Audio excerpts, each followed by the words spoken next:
L'affaire Jean Pormanov, il y a un peu moins d'un an, si je me souviens bien, il y avait eu donc un streamer qui avait pour le pseudo Jean Pormanov qui s'est retrouvé à décéder en direct sur la plateforme Kik. J'avais fait une grosse vidéo à l'époque qui résumait un petit peu toute l'affaire de A à Z et qui revenait un petit peu sur les tenants et les aboutissants. Moi, dans mon analyse, dans ma conclusion, j'en étais vraiment venu à dire que Jean Pormanov, il avait été avant tout tué, entre autres, par son rythme de travail, par les humiliations quotidiennes qu'il était en train de vivre, qui, mêlés donc à des problèmes de santé qui n'étaient pas cadrés et qui n'étaient pas soignés, ont fini par le pousser dans ses derniers retranchements et ont mené à son décès. Donc si ça vous intéresse, j'ai une vidéo sur ma chaîne YouTube qui parle de ça plus en profondeur. Et à l'époque, on avait seulement le tout début du coup des procédures judiciaires qui commençaient seulement à être lancées sur cette histoire. Et aujourd'hui, on commence à avoir tout doucement des conclusions par rapport à ça. J'ai vu une vidéo de West France qui passait pour parler un peu de ça, donc je vous propose de regarder ça tous ensemble. Le jugement est tombé pour les streamers Naruto et Safin dans l'affaire Jean Pormanov. Du coup, Naruto et Safin, c'est les deux personnes qui ont quotidiennement maltraité et harcelé Jean Pormanov. Début juillet, le tribunal correctionnel de Nice s'est penché sur une affaire qui a profondément marqué le monde du streaming français. Le 18 août 2025, Raphaël Graven, plus connu sous le pseudonyme de Jean Pormanov, est retrouvé sans vie pendant un direct diffusé sur la plateforme australienne Kik. Au moment des faits, il participe à un live animé par les streamers Naruto et Safin, deux créateurs de contenu, alors parmi les plus suivis de la plateforme en France. Mais contrairement à ce que beaucoup pensent, ce procès n'a pas porté sur les circonstances de sa mort. Quoi? L'autopsie a finalement conclu à l'absence d'intervention d'un tiers. Je suis déjà en train de péter un plomb. Je suis déjà en train de péter un plomb. Genre, je suis désolé, mais le mec, il avait des problèmes de cœur qui avaient été diagnostiqués. Tout le monde était au courant. Genre, il y avait vraiment des passifs par rapport à des trucs qu'il avait vécu qui étaient genre déjà vraiment pas cool. Qu'il avait déjà vécu, entre autres, parce qu'il avait été mis en surmenage, parce qu'il avait été turbo exploité par d'autres gens. Encore une fois, je revenais sur ma vidéo à l'époque parce que moi je parlais aussi de en quoi est-ce que il y avait de très grandes chances que Jean Pormanov soit une personne en situation de handicap et à quel point en fait toute cette histoire au fond c'était aussi et surtout l'exploitation d'une personne handicapée pour ses handicaps, par ses handicaps, par des valides dans l'objectif de faire de l'oseille et que ça avait fini par mener jusqu'à sa mort. Et j'avoue que l'autopsie qui m'explique que soi-disant parce qu'en fait, il faut se remettre aussi en tête, c'était quoi le live où il a décédé, Jean Pormanov? C'était une espèce de 24 heures sur 24, sur genre plus d'une semaine, où il était filmé H24, il se faisait réveiller, il pouvait pas dormir plus de 3 heures d'affilée, il se faisait jeter des trucs à la gueule en permanence, il se faisait genre humilier de fou malade. Et je veux dire, même une personne qui a pas de problème de cœur, même une personne qui est pas en situation de handicap, à qui tu fais vivre ces choses-là, elle a des chances en fait de faire un arrêt cardiaque. Genre, qu'est-ce qu'il faut à la justice pour reconnaître quand quelqu'un, genre, meurt au travail et que c'est de la faute de son travail?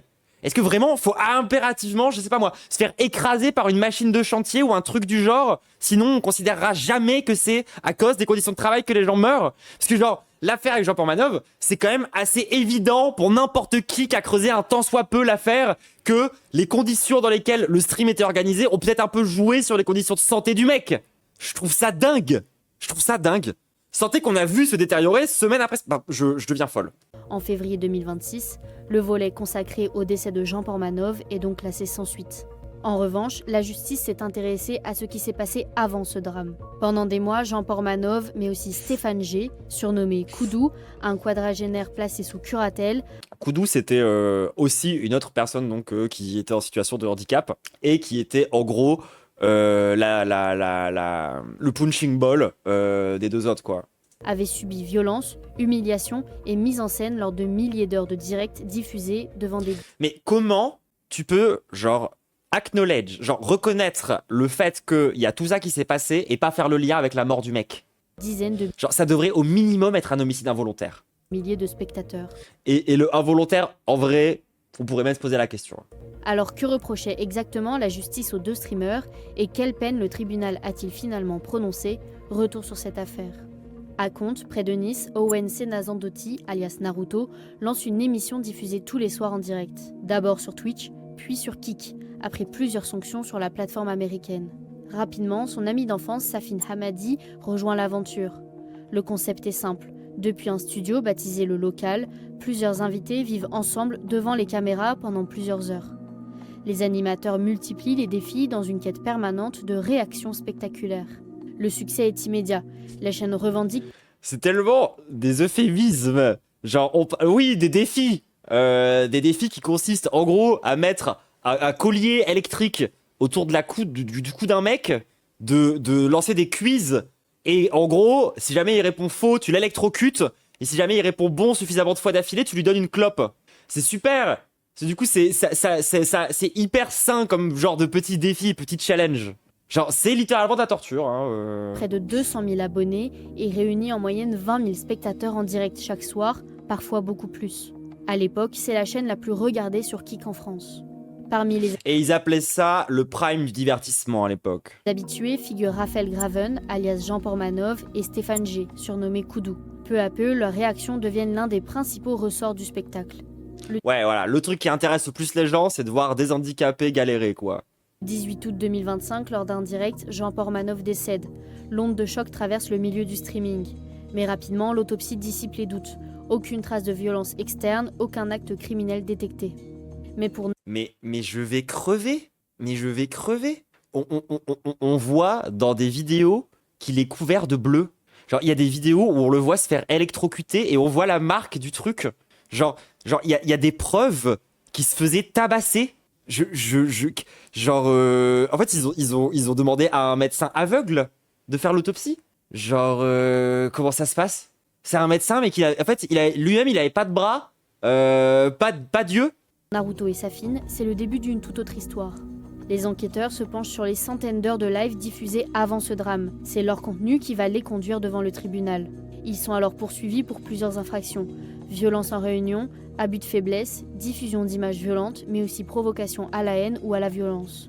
Mais alors, rien à voir avec les conditions qui font que le mec est mort.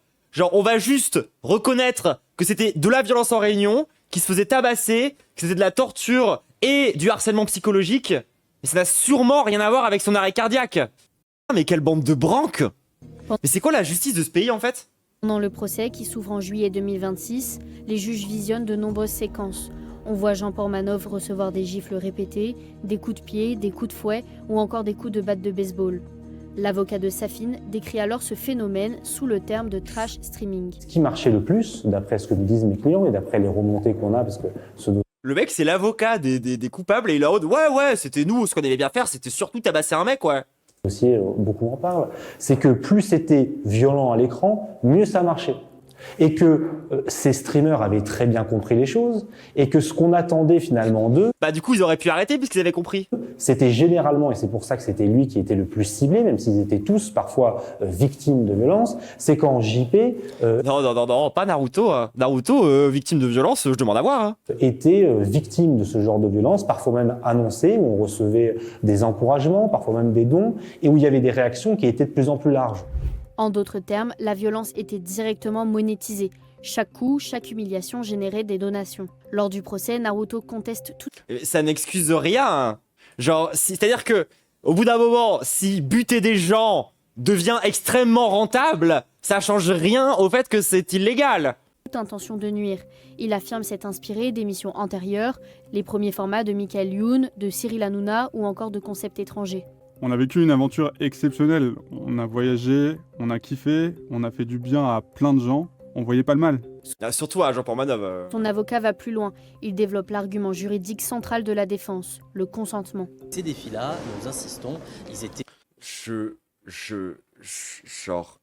Là, on est au cœur du problème, tout le monde. On est au cœur du problème, à savoir que du coup, ils vont absolument ignorer le fait que Naruto avait clairement une emprise à la fois financière et psychologique sur Jean Pormanov. Ils vont complètement oublier ça. Genre, ils vont complètement ignorer ce truc-là en disant qu'il est consentant. Ils sont au courant que le consentement, ça se manipule. Genre, c'est pas l'alpha et l'oméga, en fait, je pète un plomb. Les gens, je pète un plomb. Genre, parce qu'il a dit oui pour accepter de se faire... Genre, parce qu'il a accepté de se faire torturer en direct, du coup, il n'y a pas de problème. C'est ça l'argument central. Et ça a marché, genre. acceptés et il n'y avait aucune espèce d'humiliation, c'était quelque chose de divertissement, on participait à un divertissement. C'est tellement dégueulasse de dire ça. C'est tellement ne pas respecter la mémoire du mec. Est-ce que moralement on peut avoir des regrets? C'est une chose qui est exprimée d'ailleurs aujourd'hui en se disant peut-être qu'on n'aurait pas dû aller aussi loin. Mais en réalité, tout le monde y était consentant. Donc juridiquement, pour Bah, nous, il ne comment ça, ils sont allés trop loin ou il y avait aucune humiliation? Parce que j'ai un petit peu l'impression que t'es en train de te contredire dans ta propre phrase, espèce de fils de... peut pas y avoir de Genre, comment ça? Du coup, on est allé trop loin ou il y avait aucun problème? Ça peut pas être les deux en même temps, hein. condamnation de ce fait-là. Stéphane G, alias Koudou, lui-même refuse de se présenter comme victime. À la barre, il affirme. On était une bande de potes, c'était juste notre délire. Mais le parquet rejette catégoriquement cette version. La procureure estime que les violences étaient devenues Merci quand même. un véritable modèle économique. Elle requiert des peines particulièrement sévères, notamment l'interdiction Bon, quand même. définitive de publier sur toute plateforme, une peine extrêmement rare en France. Sarah El Haïry, la haute commissaire à l'enfance, s'est exprimée. Parce que du coup, si vous le saviez pas, genre, tout l'argent passé par Naruto, c'est lui qui, en gros, contrôlait tout, basiquement. Donc, c'est-à-dire que même si... Genre, je sais que la justice, elle a du mal avec le concept d'emprise psychologique. Mais là, on peut vraiment parler d'un mec qui contrôlait littéralement tout, qui avait très bien compris comment torturer ce mec en direct, c'était rentable, et qui avait aussi très bien compris comment en faire davantage et comment aller toujours plus loin. Avant la décision du tribunal de Nice sur l'importance Ce que je trouve hypocrite, c'est d'être capable de reconnaître ça, mais par contre, de pas faire le lien avec la mort du mec. de ce procès. Alors que s'il n'était pas mort, il n'y aurait jamais eu ce procès. Ce procès doit marquer un avant et un après, parce qu'aucune audience ne vaut une vie, parce que le numérique ne doit Mais du coup, tu reconnais qu'il est mort à cause de ça. jamais faire oublier notre humanité. Ce mercredi 5 août 2026, le tribunal correctionnel de Nice vient de rendre son jugement. Naruto écope de 2 ans de prison avec sursis et 15 000 € d'amende, tandis que Safine est condamné à 18 mois de prison avec sursis et 5 000 € d'amende. Les deux hommes Et bah, c'est pas cher payé pour avoir buté quelqu'un. Sachant qu'ils vont... Alors oui, c'est du sursis les gens, donc ils vont pas mettre un seul pied en prison une seule minute de leur vie, hein, vous inquiétez pas. ont aussi été Ils vont avoir un bracelet et c'est tout, hein. condamnés à un bannissement numérique de 6 mois. C'est une vanne. C'est une vanne de 6 mois. Mais vous vous foutez de ma gueule. Vous vous foutez de ma gueule. C'est une blague.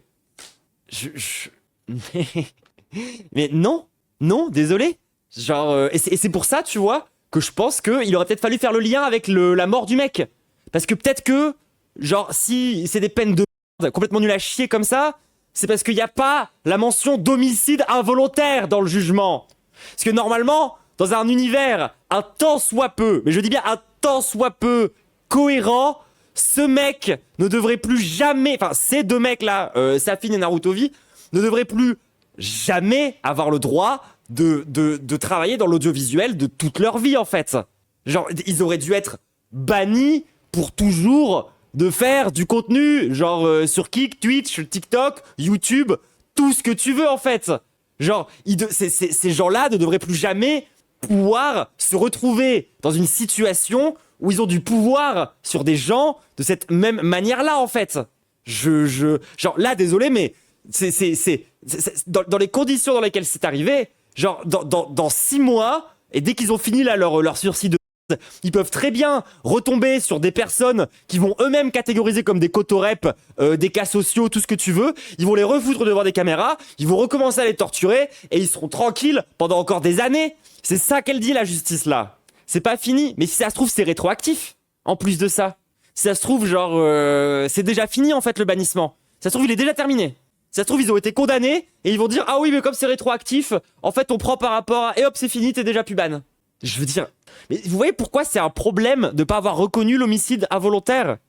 Et surtout que c'est hypocrite et incohérent de reconnaître la violence en réunion et basiquement le fait que le gars se faisait torturer et de pas faire le lien avec son arrêt cardiaque. Parce que c'est pas comme si, encore une fois, le mec il était mort d'un truc chill, genre, je sais pas, un accident de la route, tu vois. Genre il est mort d'un arrêt cardiaque. Y a pas 10 000 trucs qui te font avoir un arrêt cardiaque comme ça spontanément, hein. Je pète un plomb. Genre, je trouve ça trop grave. Je trouve ça ridicule. Le jugement rendu ce mercredi 5 août ne clôt pourtant pas définitivement l'affaire. Une enquête est toujours menée à Paris pour déterminer le rôle de la plateforme Kik. Les enquêteurs cherchent notamment à savoir... Oui, ça, j'en ai déjà pas mal parlé aussi, hein. Et pour le coup, Kik, ils ont des bonnes responsabilités là-dedans aussi, hein. Voir si elle a rémunéré les streamers et si elle est intervenue malgré les nombreux signalements. Genre, littéralement, le premier donateur sur la chaîne de Jean-Paul Manov, c'était un des créateurs de Kik. Qu'est-ce que vous voulez dire à partir de là? Les finances de Naruto et de Safin font également l'objet d'investigations. Eh bah c'est super. Maintenant, des prédateurs sont à nouveau dans la nature. Mais vous inquiétez pas, c'est pas des prédateurs sexuels, ils s'en prennent qu'aux handicapés. Et rien qui les empêchera de recommencer. Ouais. Ouais, merci la justice. Allez, maintenant on va porter plainte contre des militants palestiniens. Tous ensemble. Wouh. C'est très très grave, je deviens complètement folle. Homicide involontaire entre en compte que s'il y a eu contact ou ordre direct du patron, si mort il y a suite à un travail, ça n'en fait pas partie, de toute façon ce n'est pas comme ça. Bien que tous les patrons seraient condamnés, ce serait un problème pour le modèle capitalo-libéraliste. Mais moi tu vois, je pense que j'ai déjà vu des procès quand même, où genre il y a des patrons qui n'avaient pas respecté des normes de sécurité, qui n'avaient pas respecté des conditions de travail dignes pour leurs employés, ça a provoqué leur mort, parce que telle machine n'a pas fonctionné, parce que telle norme de sécurité n'a pas été respectée pour des raisons de profit, et ça a été pris en compte dans le procès qui a été fait contre le mec, et derrière, le patron, il a pris tarif, hein. Genre, j'ai déjà vu ça, moi. Le problème, c'est que pourquoi est-ce que ce procès, enfin, c'est typiquement le genre de procès dont je parle, pourquoi est-ce qu'ils ont pu être menés, pourquoi est-ce qu'ils ont pu exister à ce niveau-là? Grâce aux syndicats, grâce au droit du travail, grâce à tous ces trucs, en fait, que les influenceurs et que les petits patrons de merde sur Kik, en fait, genre, se permettent d'ignorer largement. On n'a aucun contre-pouvoir, en fait, contre les patrons, qui sont autant les patrons sur les plateformes, que les petits patrons dans ce genre de structure, que ce genre de saloperie, tu vois. En fait, genre, une des raisons pour lesquelles on reconnaîtra jamais à un patron comme Naruto V sa responsabilité, c'est parce que de base, pour qu'un patron reconnaisse sa responsabilité, il faut déjà le forcer, en fait. Faut déjà vraiment, c'est un travail de longue haleine, un travail qui est mené par généralement des gens dans des syndicats, des gens qui sont formés à ce genre de questions. Et si ces trucs-là sont pas présents, bah en fait, des gens comme Naruto, des patrons qui sont pourtant, et je continue à le dire, je m'en bats les couilles, responsables de la mort de son employé, ça va continuer, en fait. Genre, ces gens-là, ils vont être impunis. Ça va continuer comme ça, en fait. Genre là, je suis désolé, mais le message qu'envoie l'État français quand même, c'est allez-y torturer des handicapés jusqu'à ce qu'ils meurent, c'est pas très grave. Au pire, on vous banne des plateformes pendant 6 mois, on vous met un bracelet électronique. Par contre, y a des gosses, c'est des dealers de shit, eux ils vont prendre 3 ans de prison ferme. Ça on voit pas le problème. On trouve que c'est beaucoup plus grave. Mais je suis désolé, on est dans un système malade, mais vraiment profondément malade. Genre, je pète un plomb. Et oui, 2 ans ferme pour vol dans un magasin. Par contre, genre, prendre une personne en situation de vulnérabilité, l'exploiter pendant des semaines et des mois, le torturer en direct sur Internet jusqu'à ce qu'il meure, c'est genre 6 mois de ban sur les réseaux sociaux. Vous vous rendez compte que Twitch a failli être plus sévère avec moi juste pour ce que j'ai dit sur Charlie Kirk quand même. Enfin, je deviens folle. C'est notre système judiciaire est complètement malade. Dès qu'il s'agit de parler de droit du travail, dès qu'il s'agit de parler de conditions de travail, dès qu'il s'agit de parler de personnes en situation genre de vulnérabilité ou de handicap, dès qu'il s'agit de parler d'emprise, on voit bien en fait à quel point notre justice elle a pas les armes, pas les outils, à quel point c'est dysfonctionnel en fait comme système.